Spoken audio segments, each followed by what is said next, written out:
Alright guys, welcome to Worth a What, where I tell you whether something's worth a what, which in other words translates to whether something's worth a watch.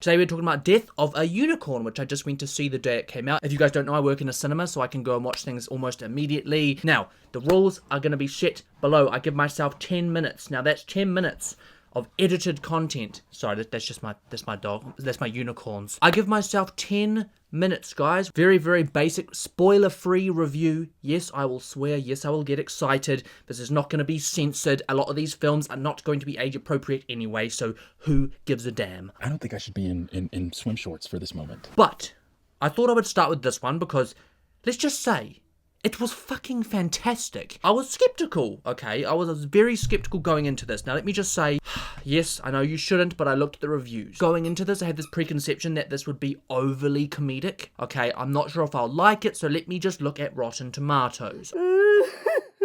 The first thing I saw was like this article that says that the score tanked, and I was like, no, surely not. This movie looks so good, it was marketed so well. I went on Rotten Tomatoes, and as I see, the critics rated it 50%. 79% audience. Yeah! Let me just say, ignore the damn critics. The scores are very different. You are an audience member, okay?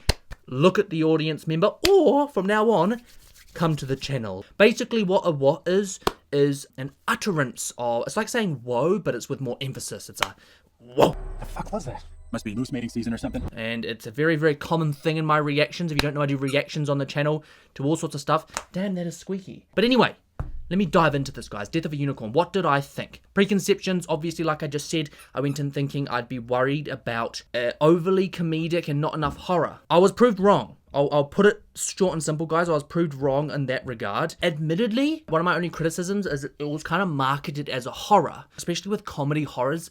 You got to be careful, I think, with the way it's genred, because in my opinion, like, a lot of these horror comedies aren't really horror.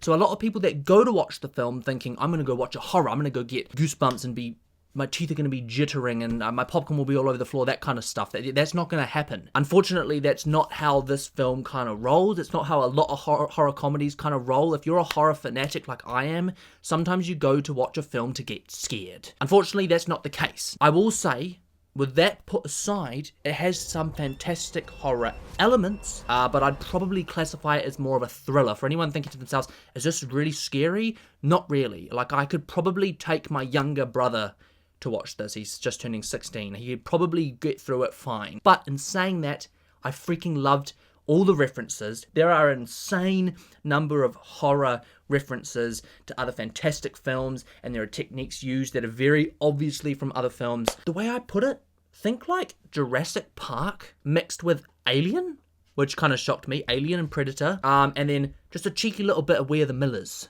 And I'm not just saying that because of Paul Rudd and Will Poulter. Is Paul Rudd and We're the Millers? No, it's not Paul Rudd. It's that other guy. My bad. It's not just because of Will Poulter. I went through that whole film thinking that was Paul Rudd. But yeah, just think of those kinds of, it's got a mixture of all of those, and then obviously it's a bit more adult. You're going to get more gore than Jurassic World, and you're going to get more the odd horror element more than Jurassic World and all of that, but merged in with comedy, it created a really nice blend, which I was a bit shocked by.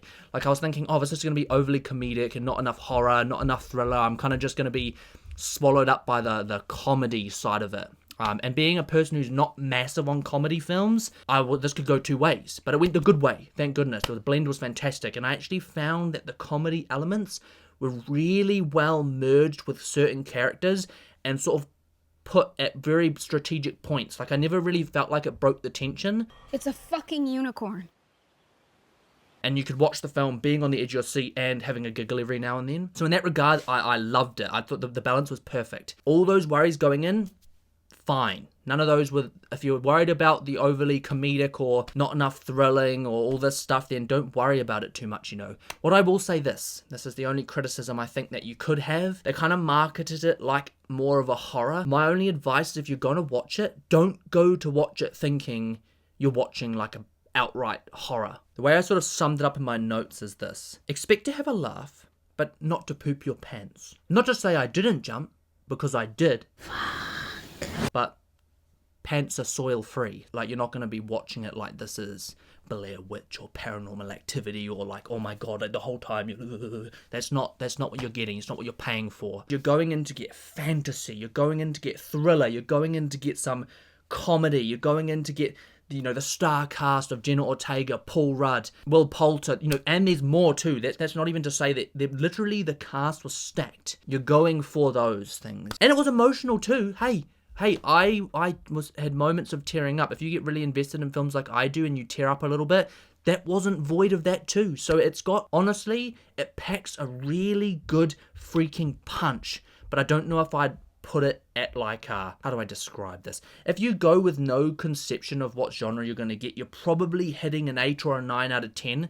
If you're going thinking you're going to get horror and you come out a bit disappointed, you're probably going to put it at a 7. But for me, I'm putting it at, you know what? Let's introduce the scale for the first time on the channel, guys. I don't know what I'm going to call it. The first ever film to be recorded on the scale is going to get, I'm going to give it an 8.4 out of 10. Like, there's, obviously, I think there's a lot that, you know, there's, at times, it can be a little bit predictable. I will say that is one of the things that, in a lot of films, any film really nowadays, like, it's actually, to be fair, quite a lot of modern horrors too, there's a level of predictability that a lot of people get frustrated with. I don't think it was that bad because honestly, I feel like the predictability, like you're kind of supposed to get it before the characters. You're kind of supposed to be going, oh my god, this is about to happen. Obviously, it takes a bit of the punch away, but all things considered, I think it blended things perfectly, and I think it's earned the score of 8.4 on the scale. I think I said 8.4, right? That's the first, the gut feeling response, and I'd probably label it as a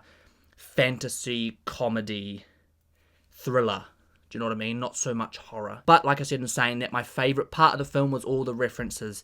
And I'm talking like Alien. That was one of my favourite, like the Alien references go hard. All of those vibes just, oh my god. I was, literally, I enjoyed myself. I went the whole film, and there's not once I checked my watch. Props to it, I say, props to it. So it's a perfect blend of thriller comedy. Comedy isn't just in your face, it's constantly like blended, and it's sort of put at perfect times. I already said that. And then I said, imagine Alien merged with Jurassic Park and a little bit of Where the Millers, such a reference-enthralled ride. Like these are notes that I wrote. Perfect to get your heart pumping. You're not jumping out of your seat, but like it's a story worth following, and it grabs your emotions for sure. I mean, as I already said, like it's not the most horror film I've ever seen, but probably more of a thriller with the odd jump scare. That's the best way to put it. And it sort of kind of suits the nature of the film. Like you're kind of encouraged to know things before characters do. And then I sort of said, like, this is another really good point. Like, as much as it takes a lot from other franchises and other techniques, horror, scares, all this kind of stuff, as much as it does that, I feel like I've never seen a film like this before. Some people might go in thinking like, oh, it's just taking stuff from this film or that film or the other film, but it's just such a unique concept. I mean, you see a couple that are on a similar path, you know, like obviously that's where the predictability side comes in. Like, yeah, we've seen movies about stuff like creatures and stuff before, but this is something very, very different, I think, and it's a fresh take on that sort of creature flick. Anyway, like I said, A24 did not miss. If you're looking for a creature flick that is more thrilling than horror,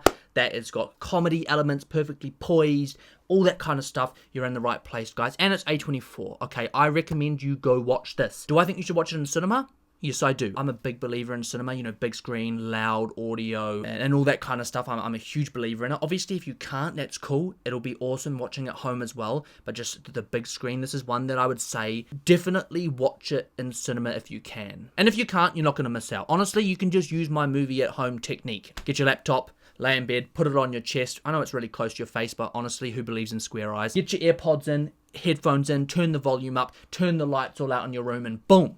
Cinema experience recreated at home. But yeah, I don't think you would come out disappointed unless you're a critic and you're going to rate this at 50%, which I don't quite understand. Yeah, I ain't no critic, guys. I am speaking for the audience. This is my official rating of 8.4 for a movie which I thoroughly enjoyed. Anyway, I think that's all I got to say. I don't want to go into too much. Obviously, We'll see how this video comes out, and if it's been a nice review, if we feel like there's other things I can add, maybe I should. Definitely watch it. Don't skip it. It's worth a watch, guys. Worth a watch.